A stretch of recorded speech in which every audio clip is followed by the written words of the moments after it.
மகிமைப்படுவதாக. இன்று நாம் கேட்க போகிறதான மிஷனரியின் சம்பவம் யார் என்று சொன்னால், ஜான் டி பிரீட்டோ என்று சொல்லப்படுகிறதான லிஸ்பான் அப்படின்னு சொல்லப்படுகிற போர்ச்சுகல் தேசத்திலிருந்து பிறந்த 1647ஆம் ஆண்டு 3ஆம் மாதத்தில் முதல் நாளில் பிறந்ததான ஒரு நபர்.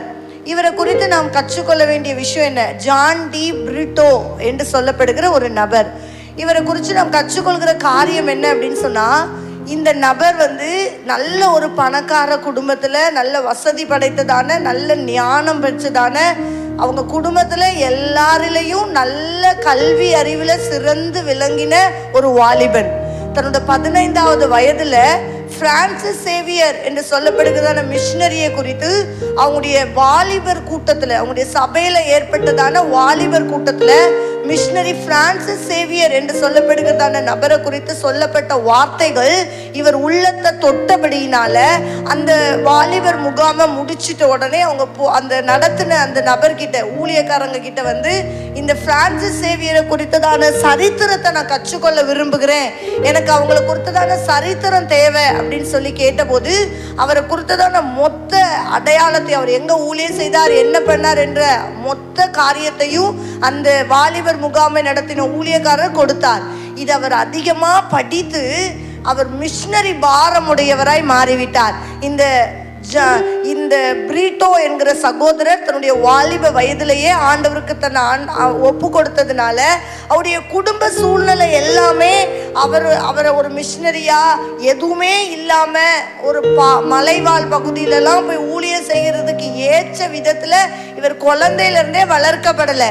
இவர் வளர்க்கப்பட்டது எல்லாமே நல்ல வசதி படைத்ததான ஒரு இடம்.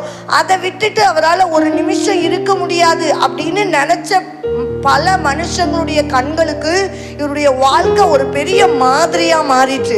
அப்படின்னா என்ன அப்படின்னு சொன்னா, அவர் அந்த பிரான்சிஸ் சேவியருடைய மிஷனரி ஊழிய பாதை இவருக்கு தொட்டபடினால சொசைட்டி ஆஃப் இந்தியா அப்படின்னு சொல்லப்படுகிறதான ஒரு மிஷனரி ஸ்தாபனத்தோடு இணைந்து கொண்டு தன்னுடைய 17வது வயதுல ஊழியத்திற்கு நான் வருகிறேன் அப்படின்னு சொல்லி வந்துவிட்டார். அப்படி அவருடைய ஊழியத்துக்கு போகிறேன் அப்படின்னு சொன்ன போது, முதலாவது இந்த சொசைட்டி ஆஃப் இந்தியாங்கிற அந்த மிஷனரி சங்கம் முதலாவது யோசிச்சுது, தயங்குது. என்னன்னா, இவருடைய சூழ்நிலை, இவர் பிறந்த விதம் எல்லாமே நல்ல ரிச்சான வாழ்க்கையில வாழ்ந்தவராச்சே, இவர் எப்படி வளர்ச்சி இல்லாத ஒரு எந்த கல்வியுமே தெரியாத மக்கள் கிட்ட போய் இவர் எப்படி ஊழியம் செய்ய முடியும்? அந்த பாடுகளை இவரால் அனுபவிக்க முடியாது. அதனால கொஞ்ச நாள் போகட்டும், அவர் முழுமையா தேவ சமூகத்துல என்ன ஒப்பு கொடுத்துட்டேன் அப்படின்னு அவருடைய வாழ்க்கையில தன்னை காட்டட்டும், அப்புறமா நம்ம ஊழிய ஸ்தலத்துக்கு அனுப்புவோம் அப்படின்னு தான் இந்த சொசைட்டி ஆஃப் இந்தியாவினுடைய தலைவர்கள் எல்லாம் யோசிச்சு பார்த்துட்டு இருந்தாங்க. ஆனா ஒரு நாள் கூட ஆண்டவர் சமூகத்துல தன்னை அர்ப்பணித்த இந்த பிரீட்டோ என்கிற சகோதரர் ஒரு துளி கூட என்னை அர்ப்பணிச்சதுக்கு தப்பு, நான் ஆண்டுடைய சமூகத்துல என்னை அர்ப்பணித்தது தவறுன்னு சிந்திக்கவே இல்லை. ஏன்னா அவருடைய மனநிலை ஆண்டவருக்கு ஊழியம் செய்யணுங்கிற ஒரே எண்ணத்தை மாத்திரம் தன்னுடைய வாலிபத்திலிருந்தே வளர்த்து கொண்டு வந்தார். அதுக்கு ரொம்ப தேவையா இவருக்கு இருந்த மிஷனரி அநேகர் உதவியா இருந்தாங்க. அப்படி உதவியா இருந்த மிஷனரிமார்களுடைய வாழ்க்கை இவர் அதிகமா உத்வேகப்படுத்துச்சு. இன்னும் ஏன் என்ன அனுப்பாம இருக்கிறீங்க, நான் ஊழியத்துக்கு போகணும் அப்படின்னு கேட்டபோது, சொசைட்டி ஆஃப் இந்தியாவில் முதல் தகவல் கொடுத்ததான ஏரியா இந்திய தேசத்தின் ராம்நாத் அப்படின்னு சொல்லப்படுகிறதான பகுதியில தான் ஊழியமே செய்ய முடியல, ஊழியக்காரங்களே போக முடியல. அதனால இங்கதான் ஊழியக்காரங்க தேவை, அதுலயும் ஒரு மிஷனரி தேவை. அதனால ராம்நாத் பகுதிக்கு அனுப்புங்க. அங்க இருக்கிற ஒரு தேசாதிபதி, ஒரு தலைவர், அங்க இருக்கிற அந்த காலத்துல 1647வது வருஷத்துல இந்த இந்திய தேசத்துல ஜாதி தலைவர்கள் தான் உருவாக்கப்பட்டிருந்தாங்க. ஜாதி அடிப்படையில கொண்ட உயர்ந்த ஜாதியில உள்ளவங்க தான் தலைவர்களா அந்த கிராமத்தையும் அந்த பட்டணத்தையும் ஆட்சி செய்து கொண்டிருந்தாங்க. அப்போ எந்த அரசியல் புலமையும் இல்லாத போது இந்த ஜாதி தலைவர்களுடைய தலைமையில உருவாக்கப்பட்டதான இந்த ராம்நாத் பகுதியில தான் ஊழியத்துக்கு ஆட்கள் தேவை என்று சொல்லப்பட்டிருந்த அறிவிப்பு கேட்ட உடனே, வேணாம், நீ அங்க போக தகுதியா இருக்க மாட்ட, நீ நீ நல்ல விதத்துல வளர்ந்தவ, நீ உனக்குலாம் ஜாதி வேற்றுமையை குறித்தோ அந்த ஜாதி கலவரங்களை குறித்தோ உனக்கு ஒண்ணுமே தெரியாது, அதனால நீ அங்க போய் கஷ்டப்பட வேண்டாம், நான் வேற யாரையாவது அனுப்புறேன் அப்படின்னு சொல்லி இந்த சொசைட்டி ஆஃப் இந்தியாவின் தலைவர் சொன்ன போது அவர் சமூகத்துல நின்றுட்டு அவர்கிட்ட பேசும்போது நீங்க என்ன விரும்புறீங்களோ அதை செய்யுங்க அப்படின்னு சொல்லிட்டு வந்துட்டார். ஆனா இந்த பிரீட்டோ என்கிற சகோதரருக்கு அவர் கேட்ட அந்த வார்த்தை, ஜாதி தலைவர்கள் உருவாக்கப்பட்டிருக்கிற இந்த கிராமத்திற்கு தலைவன் தேவை, ஊழியக்காரன் தேவை என்று சொல்லப்பட்ட அந்த வார்த்தை அவரை ஒரு ராத்திரி கூட தூங்க விடல. கிட்டத்தட்ட 3 மாதங்கள் பல கஷ்டங்கள். நான் அதுக்கு போக தகுதி இல்லைன்னு சொல்றாங்களே, அப்புறம் எப்படி நான் அங்க போய் ஊழியம் செய்ய முடியும்? என்னை பார்த்தவங்க, என்னை வளர்த்தவங்க, என்னை ஆவிக்குரிய ரீதியில வளர்த்த இவங்களுக்கே என் மேல நம்பிக்கை இல்லாத போது நான் எப்படி அங்க ஊழியம் செய்ய முடியும்? என்னை ஏன் இப்படி பாடா படுத்துறீங்க? இப்படிலாம் தேவ சமூகத்துல அழுதாராம், கதர்னாராம். ஏன்னா ஒரு ராத்திரி கூட இவரால் நிம்மதியா தூங்க முடியல அந்த வார்த்தையை கேட்ட பிறகு.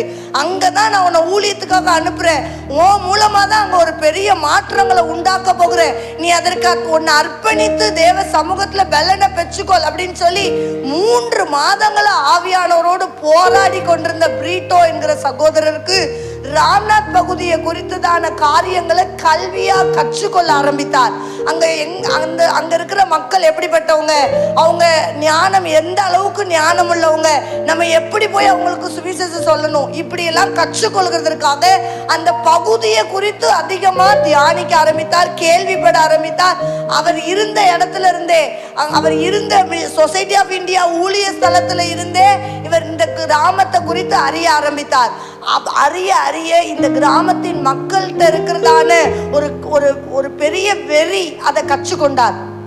அதாவது நியாயமா எதுல காட்டணுமோ அந்த விஷயத்துல வெறி கொண்டுராம, வைராக்கியம் கொண்டுராம, தேவையே இல்லாத காரியத்துக்கு மிகுந்த வைராக்கியம் கொண்டவர்களா இருக்கிற இந்த மக்களை தான் நான் மாற்றுகிறதற்கு கர்த்தர் நான் அழைத்தார் அப்படின்னு சொல்லி அவர் இந்த ஊரை குறித்து தெரிந்து கேள்விப்பட்ட உடனே ஒரு பெரிய பாரமுடையவராய் எல்லா எதிர்ப்பையும் தகர்த்துட்டு நான் அங்கதான் ஊழியத்துக்கு போவேன் அப்படின்னு சொல்லி கேட்டு ஒரு கைபுலன்களும், இவர் நல்ல பணக்காரர், அவங்க அம்மா அவரை அனுப்பும் போது பயங்கரமா தடுத்தாங்க. நீ போ, உனக்கு விருப்பப்படி நீ செய், ஆனா உனக்கு தேவையான எல்லாவற்றையும் நான் உனக்கு செய்து தருவேன், உனக்கு பணமா ஒரு நல்ல தேவையா உறுதுணையா உனக்கு நான் இருப்பேன் அப்படின்னு சொல்லி அவங்க அம்மா எவ்வளவோ பேசி பார்த்தாங்க. மனுஷனை நம்பி நான் ஊழியத்துக்காக போக விரும்பல, என்னை அழைத்த ஆண்டவரை நம்பி நான் போக விரும்புறேன். அவர் எப்போ சாப்பாடு தர்றாரோ அப்போ சாப்பிடுவேன், அவர் எப்போ ட்ரெஸ் தர்றாரோ அப்போ உடுத்துவேன் அப்படின்னு சொல்லி இவர் எல்லாவற்றையும் துறந்துட்டு எல்லாவற்றையும் வேண்டான்னு சொல்லிட்டு அவங்க பெற்றவங்களுடைய எந்த ஆதரவையும் அவர் எதிர்பார்க்காம ஊழியத்திற்கு போக இந்த 3 மாத காலம் தன்னை பக்குவப்படுத்தி கொண்டார். அப்படி பக்குவப்படுத்தி பலன் அடைந்த உடனே அந்த தலைவன், எந்த மனுஷன் எந்த தலைவர் இவரை கூப்பிட்டு நீ அங்க தகுதி இல்ல, நீ அங்க போக முடியாது, நீ அங்க தாக்கு பிடிக்க மாட்ட அப்படின்னு எந்த தலைவன் சொன்னாரோ அவர் வாயிலிருந்தே நீ தான் அங்க போகணும், அந்த ராம்நாத் பட்டணம் மாறுகிறதுக்கு நீ தான் போய் தேவனுடைய சமூகத்துல அந்த சுவிசேஷ வார்த்தையை அறிவிக்கணும், ஆயத்தப்படு அப்படின்னு சொல்லி எல்லா ஆயத்த வேலைகளையும் செய்துட்டு இவருக்கு பின்னாடி இவர் முதல்ல தனியா அனுப்பி விட்டுட்டு இவருக்கு பின்னாடி ஒரு பெரிய லோடு அனுப்பி அவருக்கு தேவையான பொருட்கள் எல்லாம் அனுப்பணும் அப்படின்னு இந்த சொசைட்டி ஆஃப் தலைவர்களும் விரும்பினாங்க, அவங்க குடும்பமும் விரும்பினுச்சு. ஆனா இதை ஒரு துளி கூட அங்கீகரிக்கல இந்த ஜான் டி பிரிட்டோ என்று சொல்லப்படுகிற சகோதரர். எதை சொல்ல விரும்புகிறேன், இது நிமித்தம் நம்ம எதை, இந்த வார்த்தை நிமித்தம் நம்ம எதை கற்றுக்கொள்ளணும் அப்படின்னு சொன்னா, இந்த ஊழியத்துக்கு அழைக்கப்பட்ட ஒரு ஊழியக்காரன் தன் வாழ்க்கையில இதெல்லாம் இருக்கு, நான் நல்லா இருக்கேன், இதெல்லாம் எனக்கு சொந்தமா இருக்கு, இப்போ எனக்கு ஒரு நல்ல வீடு இருக்கு, அது போதும், எங்க சுத்தினாலும் என்ன ஊழியம் செஞ்சாலும் தலை சாய்க்கிறதுக்கு இடம் இருக்கு போதும் அப்படின்னு நினைச்சுக்கிட்டு இருந்தா அவன் ஊழியத்தின் மேல ஆர்வம் உடையவனா இருக்க முடியாது அப்படிங்கிறத இந்த ஜான் டி பிரிட்டோ என்று சொல்லப்படுகிற ஊழியக்காரர் தெளிவா அறிந்து கொண்டார். அதனாலதான் அவருடைய சொந்த பந்தம் அவரை அனுப்பின ஊழியக்காரங்க என்னத்தை கொடுத்தாலும் அவர் வாங்கவே இல்லை. அவர் முதல் அந்த கிராமத்துக்குள்ள நுழைஞ்ச உடனே அங்க இருந்த உயர் ஜாதி தலைவராக இருந்ததான தலைவர் இவரை பார்த்தோன்னே ரொம்ப நகைத்தார். இவரை பார்த்து ஒன்றுமே இல்லாதவன் எதுக்கு இங்க வந்த அப்படின்னு சொல்ற மாதிரி இவரை பார்த்து நகைத்தாங்க. ஆனா அந்த தலைவனை காட்டிலும், அந்த ஜாதி தலைவனை காட்டிலும் சொத்துகள்லையும் மதிப்பு பெரியவரா இந்த ஜான் டி பிரிட்டோ என்பவர் இருந்தார். ஆனா அவருடைய எந்த பெருமையையும் இந்த கிராமத்துல காட்டாம அந்த தலைவன் வெறுத்து கஷ்டப்படுத்தி மன நோவுகிற மாதிரியான வார்த்தைகளை சொல்லி, நீ ஒண்ணுமில்லாதவன், நீ எதுக்கு இங்க வந்த அப்படின்னு சொல்லி காயப்படுத்தின போதும் இந்த கிராமத்துல கர்த்தருக்கென்று அநேக ஜனம் உண்டு, அதை ரட்சிப்புக்கு நேரம் நடத்தணுமானா எல்லாவற்றையும் துறந்து ஏழை கோலம் எடுத்து என்ன மீட்க வந்த ஆண்டவரை போல நான் வாழணும், அப்பதான் இந்த ஜனத்தை மீட்டு கொள்ள முடியும் அப்படின்னு சொல்லி ஒரு நேரம் கூட இவர்கிட்ட இருந்த பெருமையையோ இவர்கிட்ட இருந்த ஆள் பலத்தையோ அந்த கிராமத்துல அவர் காட்டிக்கவே இல்லை. அப்படி தன்னை தாழ்த்தி தன்னோட ஒரு ஏழ்மையின் கோலமா எடுத்துக்கொண்டு அந்த ராம்நாத் பகுதியில கடந்து ஊழியத்துக்கு வந்தார். பயங்கர கலவரங்களும் பெரிய சண்டைகளும் தான் இவர் வந்த நாட்கள்ல இருந்து கேள்விப்பட்டு கொண்டே இருந்தார். ஒரு சின்ன பிரச்சனைனா, ஒரு வார்த்தையினால சொல்லப்பட்ட ஒரு வார்த்தைய கூட ஜாதி மக்கள் பெரிய கலவரங்களா கலப்பிக்கிட்டே இருந்தாங்க. இந்த கிராமம் பயங்கரமான கலவரங்களையே இவர் கேட்டுக்கொண்டிருந்தார். இப்ப தேவ சமூகத்துல போய் கதறார், ஆண்டவரே கலவரங்களை தடுத்து நிறுத்துகிறதுக்காக என்னை அனுப்புனீங்க, நம்பி நான் வந்தேன். ஆனா நான் வந்த பிறகு நிறைய செய்திகள், அநேக மரணங்கள், ஒரு சின்ன வார்த்தையை கூட தாங்கிக்க முடியாதபடி தேவையில்லாத கலவரங்களை தூண்டுகிற இந்த ஜாதி வெறிய அழிக்கிறதுக்கு எனக்கு ஞானம் தாரும் அப்படின்னு ஜெபிக்க ஆரம்பித்தார். இவர் ஜெபிக்க ஜெபிக்க இவருக்குள்ள இருந்து ஒரு பெரிய அபிஷேகம், இவருக்குள்ள இருந்து ஒரு பெரிய வல்லமை. முதலாவது யார் ரொம்ப பயங்கரமா எதிர்த்துட்டு இருந்தாங்களோ அந்த நபருக்கு கர்த்தர் ஒரு சாட்சியா நிறுத்தினார். அதுலயும் ரொம்ப அதிகமா அவர் ரட்சிக்கப்பட்டதுக்கு ஒரு முக்கிய காரணம், அதாவது பயங்கரமா ஜாதி வெறிய தூண்டி கலவரத்துக்கு தலைவனா இருந்த ஒரு மனுஷன் ரட்சிக்கப்படுகிறதுக்கு ஒரே ஒரு காரணம் தான். ஒரு நாள் ராத்திரி இந்த மனுஷன் இந்த கிராமத்துக்குள்ள வந்த பிறகு இங்க எந்த பிரச்சனையும் செய்ய முடியல. அதுலயும் குறிப்பா இவனை தேடி வருகிற ஜனத்தை தொடவே முடியல. அப்ப இவனுக்குள்ள ஏதோ ஒரு வல்லம் இருக்கு. முதல்ல இவனை அழிச்சிட்டா இவனுக்குள்ள இருக்கிற இவனுக்கு கீழ்ப்படுகிற ஜனத்தெல்லாம் நம்ம கைவசம் கொண்டு வந்துடலாம் அப்படின்னு அந்த ஜாதி தலைவன் திட்டமிட்டு ஒரு நாள் ராத்திரி இவரை கொன்றணும் அப்படிங்கிற தீர்மானத்தோடு இவர் தங்கியிருந்த வீட்டுக்கு வந்து இவரை பார்த்து இவரை கொன்னுடணும், சத்தமே வெளியில வராதபடி அழிச்சு போட்டுட்டு போயிடணும் அப்படிங்கிற எண்ணத்துல அந்த தலைவன் இந்த வீட்டுக்குள்ள நுழையும் போது, வீட்டுக்குள்ள வாசல்ல கால் வைக்கும் போதே இவர் காதுகள்ல ஒருத்தரும் பேசல, எல்லாம் அமைதலா இருக்கு. தூங்கிட்டு இருக்கிற நேரம், அந்த நேரத்துல இவர் காதுக்குள்ள, பாவியான மனுஷன் நீ, இந்த வீட்டுக்குள்ள உனக்கு என்ன வேலை, பாவியான மனுஷனை மீட்கிறதுக்காக வந்த என் அன்பை உணர வந்தியா அப்படின்னு அவன் உள்ளத்தை தொடுகிற மாதிரி பயங்கரமான சத்தமுள்ள ஒரு வார்த்தையை இவன் காதுக்கு கேட்கப்பட்டுச்சு. என்ன இது, எல்லாரும் தூங்கிட்டு இருக்கிறாங்க, ஒரு சத்தம் இல்ல, ஒரு மனுஷனை தெரியல, ஆனா எப்படி இந்த சத்தத்துக்கு என்னால பதில் சொல்லவே முடியல அப்படின்னு ரெண்டு காதையும் அடைச்சிட்டு கத்த ஆரம்பித்துட்டார். இவர் கத்த ஆரம்பிச்ச உடனே தூங்கிட்டு இருந்த ஜான் டி பிரிட்டோ என்கிற சகோதரர் எழும்பி இவருக்காக கதறி ஜெபிக்க ஆரம்பித்தார். ஆண்டவரே, என்ன தேடி வந்திருக்கிற முதல் ஆத்மா, என்ன தேடி சுவிசேஷ வார்த்தையை கேட்கறதுக்காக வந்திருக்கிற முதல் ஆத்மா, இவர் மாறப்பட்டது அவர் ஆத்மாவா உள்ள வந்துட்டார் நினைச்சு. ஆனா அவன் கொல்ல வந்தான். ஆனா ஒரு துளி கூட இதை யோசிக்காம இவர் மேல அன்பு செலுத்தி அழுது கொண்டிருந்த அந்த நபரை அணைச்சு கொண்டு அவனுடைய அன்பை சொன்ன ஆரம்பித்தார். உடனே அந்த மனுஷன் தேவனுக்கு தன்னை கீழ்ப்படிய ஆரம்பித்துட்டார். நான் கொல்ல வந்தேன், என் கையில இத்தனை ஆயுதங்களை கொண்டுட்டு வந்தேன், எந்த ஆயுதமும் எனக்கு துணையா இருக்கல. இந்த சத்தத்தை கேட்ட உடனே என்ன அறியாம முழங்கால் படியிட பண்ணிட்டேன். அப்ப இந்த வார்த்தையை சொல்ற ஆண்டவர் உண்மையாவே உண்மையுள்ள தெய்வம் தான். அதனால அந்த அன்பை நான் பெற்றுக்கொள்ள வாஞ்சிக்கிறேன். இன்னும் அந்த அன்பை பத்தி, அந்த ஆண்டவரை பத்தி எனக்கு சொல்லித்தாங்க அப்படின்னு கேட்க ஆரம்பிச்சார். அந்த கிராமமே திசை திரும்பி பார்க்கிற மாதிரி இந்த தலைவன் ஆண்டவருக்கு தன்னை ஒப்பு கொடுத்துட்டார். முதல் ரட்சிக்கப்பட்ட இந்த கலக தலைவனை தான் கர்த்தர் ஊழியக்காரனா மாத்தினார். அந்த கிராமத்துல அதுக்கப்புறம் ஒரு பெரிய மாற்றம். இந்த மாற்றத்தெல்லாம் பார்த்தாலும் அந்த ஊரை ஆட்சி செய்துட்டு இருந்த தலைவரை இவர் நேரடியா போய் சந்திக்கவே முடியல. இவர் போய் சந்திக்கும் போதெல்லாம் இவர் ட்ரெஸ்ஸை, இவருடைய ஏழ்மை கோலத்தை இதெல்லாம் பார்த்து அந்த தலைவனுடைய வீட்டுக்குள்ளேயே அனுமதிக்காம இருந்தாங்க.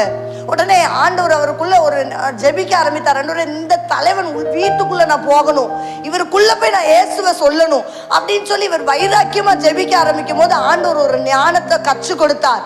உன் தேசத்துல உன் சொந்த வீட்டுல நீ எப்படி இருந்தியோ, உன்னோட செல்வத்தையோ உன்னுடைய ஆடம்பரத்தையோ இங்க பயன்படுத்த சொல்லல, ஆனா அந்த வீட்டுல நீ எப்படி இருந்தியோ அதே கோலத்துல அந்த வீட்டுக்குள்ள போ, உன்னை ஆண்டவர் உனக்கு நான் வழி வாசலை திறந்து கொடுப்பேன் அப்படின்னு சொன்னார். அந்த கிராமத்துக்குள்ள வரும்போது அவர் வீட்டுல இருந்ததான எந்த ஆடம்பரமான ஆடையையோ எந்த பொருளையோ இவர் கொண்டே வரல.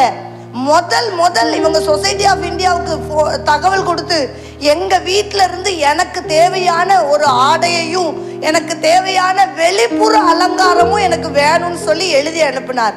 எல்லாரும் ஆச்சரியப்படுறாங்க, என்னடா ஒண்ணுமே வேணான்னு போனா இன்னைக்கு எல்லாத்தையும் கேட்கிறானே, என்ன செய்யறது அப்படின்னு சொல்லிட்டு அவர் கேட்ட ஒரு காரணத்துக்காக ஒரு பெரிய வண்டி அனுப்பிட்டார். ஒரு பெரிய கிராமமே திரும்பி பார்க்குற அளவுக்கு இவர்கிட்ட இருந்த எல்லா சொத்து சொகத்தை காண்பிக்கிற அளவுக்கு அவங்க அம்மா அவங்களுடைய குடும்பம் எல்லாம் அனுப்பிச்சு. இப்போ இந்த ஊர் தலைவன் என்ன நம்ம ஊருக்குள்ள இப்படி ஒரே மாதிரி ஒரே லைன்ல நம்ம ஏரியால பார்க்க முடியாத வெளிநாட்டு வண்டியெல்லாம் வருதே, என்னாச்சு அப்படின்னு விசாரிக்க ஆரம்பித்தார். இந்த ஊர் தலைவனே வாசலுக்கு வந்து கேட்க ஆரம்பித்தார். இப்படி கேட்க ஆரம்பிச்சோடனே எல்லாரும் நின்று பதில் சொன்னாங்க, ஜான் டி பிரிட்டோ என்கிற என் தலைவனுக்கு கொண்டு வந்த பொருட்கள் அப்படின்னு சொல்லி. இப்படி எல்லாரும் பேசும்போது அந்த பேரை இவர் கேள்விப்படல, அவர் யாருன்னே இவருக்கு தெரியல, கேள்விப்படல. ஆனா இவர் கொண்டு வந்த பொருட்கள், இவருடைய அடையாளங்கள் இதெல்லாம் பார்த்த உடனே அவரை கூப்பிடுங்க, நான் அவர்கிட்ட பேசணும் அப்படின்னு சொல்லிட்டாராம்.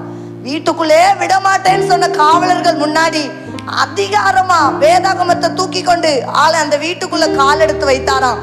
வீட்டுக்குள்ள வந்த உடனே ஜான் டி பிரிட்டோவை பார்த்தோன்னே இவனா அப்படின்னு இவர் தலைவனே உட்கார்ந்த இடத்துல இருந்து எழுந்திருச்சு நின்று கீழே வந்து, உனக்கா இவ்வளோ மரியாதை, நீயா இவ்வளோ சொத்துக்களுக்கு அதிபதி அப்படின்னு சொன்ன போது, இந்த சொத்தெல்லாம் காட்டிலும் விலையேற பெற்ற இயேசு எனக்கு சொந்தமா இருக்கிறார், அவரை சொல்லதான் வந்தேன், இதெல்லாம் காட்டினாதான் இந்த வீட்டுக்குள்ள நுழைவேன்னு சொன்னாங்க, அதனால காட்டியிருக்கிறேன், ஆனா இது எதுக்குமே நான் சொந்தக்காரன் இல்ல, என்ன படைத்த என் ஆண்டவருக்கு மட்டும்தான் நான் சொந்தக்காரன் அப்படின்னு சொன்னார். இதை கேட்டோன்னே என்ன இவ்வளோ சொத்துக்களுக்கு அதிபதியே எனக்கு எதுவுமே வேணான்னு சொல்றானா, அது எப்படி இவனுக்கு இந்த தாழ்மை வந்துச்சு, அது எப்படி இவனுக்குள்ள இந்த எண்ணம் வந்துச்சு, ஒரு சின்ன காரியத்தை கூட இன்றைக்கு இருக்கிற காலத்துல ஆசைப்படுறாங்க அப்படின்னு சொன்னா நம்ம மலைச்சு பார்க்க வேண்டாம். ஆனா அந்த காலத்திலேயே ஆச்சரியப்படுற சொத்துக்கு அதிபதியா இருந்த தலைவனுக்கு இதெல்லாம் அற்பமா நினைச்ச ஜான் டி பிரிட்டோ என்கிற சகோதரருடைய வார்த்தைகள் இயேசுவுக்கு தன்னை ஒப்பு கொடுக்க வைத்தது. அப்ப இதெல்லாத்த காட்டிலும் ஆண்டவர் தான் மிகப்பெரிய சொத்தா, அப்ப எனக்கு அவர் வேணும், அவர் இருந்தாதான் எனக்கு சமாதானம் உண்டுன்னு சொல்றியா, அப்ப எனக்கு அந்த சமாதானம் கொடுக்கிற ஆண்டவர் வேணும் அப்படின்னு சொல்லி எந்த ஊருக்குள்ள நீ கால் வைக்கவே கூடாது, இந்த ஊருக்குள்ள உன்னோட வேலை ஒன்னும் நடக்காது, நான் அனுமதிக்க மாட்டேன் அப்படின்னு சொன்ன தலைவன் வாயிலிருந்து ஆராதனை நடத்துகிறதுக்கு இவரே இடம் கொடுத்து ஊழியத்தை ஆரம்பித்தார். இவரே ஊழியத்தை ஆரம்பிக்க இடம் கொடுத்து ஊழிய ஸ்தலத்தை விரிவாக்க ஆரம்பித்தார். இப்போ சின்ன வயதிலேயே இவர் இப்படி நல்ல ஊழியத்தை விரிவா தேவ சமூகத்துல காத்திருந்து பலன் பெற்று கொண்டு நல்ல ஊழியம் செய்து கொண்டிருந்த போது அந்த ராம்நாத்துடைய தலைவனா இருந்தவருடைய தகப்பனார் சேனாதிபதி அப்படின்னு சொல்றாங்க, அந்த தலைவனை திருத்தவே முடியல. அது எப்படி என் மகனை நீ ஏதாவது பேசி ஏமாத்திருப்ப, இவனை கொன்னாதான் அந்த கிராமத்துக்குள்ள வருவேன் அப்படின்னு சொல்லி அந்த சேனாதிபதி ஒரு தலைவர் ஒரு சட்டம் பிறப்பித்துட்டார், இவர் தலைய சிரசேதம் பண்ணணும் அப்படின்னு சொல்லிட்டு. ஏன்னா இயேசுவ சொல்லி வந்தாங்கிறது அவருக்கு பிரிக்காம போகல, என் பிள்ளை சொத்தெல்லாம் முக்கியம் இல்ல, ஆண்டவர் தான் முக்கியம்னு சொல்லிட்டாரு, அது எப்படி இவன் எப்படி இந்த மாற்றத்தை கொண்டு வரலாம் அப்படின்னு சொல்லிட்டு அந்த சேனாதிபதி சட்டம் பிறப்பிச்சதுனால தன்னுடைய 38வது வயதுல ஆண்டவருக்கு முன்பதாக இரத்த சாட்சியாய் அந்த ராம்நாத் பட்டணத்துல அந்த தலைவர் போட்ட சட்டத்துக்கு கீழ்ப்படிஞ்சு சிரசேதம் பண்ணப்பட்டு ஜான் டி பிரிட்டோ என்ற சகோதரர் மரித்து போனார். இதுக்கு மரணத்துக்கு பிறகுதான், இவர் மரித்த பிறகு அந்த கிராமம், அங்க அவர் சந்தித்த நபர்கள், பயங்கர கலவரத்தை உண்டு பண்ண தலைவன் எல்லாம் வந்து பாதி உடம்பா கடக்கிற அந்த ஜான் டி பிரிட்டோவை பார்த்து கதறுகிறத பார்த்த அந்த சேனாதிபதி இப்படி ஒரு மாற்றத்தை என் கிராமத்துக்குள்ள இந்த கொஞ்ச நாட்கள்ல செஞ்சுட்டாரா அப்ப இவர் என்ன செஞ்சிருப்பார்? ஒரு பெரிய ஆச்சரியம் இருக்கு. இவர் செஞ்ச ஊழியம் கொஞ்ச நாட்கள் தான், ஆனா என் கிராமமே அழுகிற மாதிரி. இன்னைக்கு நான் பெரிய தலைவன், இந்த ஊர்ல இவ்வளவு வருஷம் இருந்திருக்கிறேன், நான் மறித்தா என் கிராமம் அழுமான்னு எனக்கு தெரியல. ஆனா இந்த மனுஷனை பார்த்து கலவரத்துக்கு தூண்டுகிற பயங்கர யுத்தத்தை செய்கிற மனுஷனே உட்கார்ந்து அழுறானே, இவன் கொல்ல மட்டும் தான் தெரியும் நினைச்சேன், இவனே உட்கார்ந்து அழுறானேன்னு சொல்லி சட்டம் பிறப்பித்த சேனாதிபதி உள்ளத்தையே கத்த தொட்டுட்டார். அன்னைக்கு ராத்திரி அவரால் நிம்மதியா தூங்கவே இல்லை. எப்படி இயேசுவை சிலுவையில் அடிக்கப்படுகிறதுக்கு பிலாத்து கையெழுத்து போட்டுட்டு கை கழுவிட்டு போயிட்டாரோ அப்படி அவருடைய உள்ளம் அடித்து கொண்டிருந்துச்சு. அப்போ ஒப்பு கொடுத்தார், ஆண்டவரே என்னை மன்னிச்சிருங்க, தெரியாம நான் தப்பு பண்ணிட்டேன், ஒரு மனுஷன் சாகுறதுக்கு நான் காரணமா மாறிட்டேன், என்னை மன்னியும் அப்படின்னு அவர் கேட்ட அந்த ஒரு வார்த்தையினால ஆண்டவர் மன்னித்து அவரையும் தேவ சமூகத்துல சேர்த்து கொண்டார்.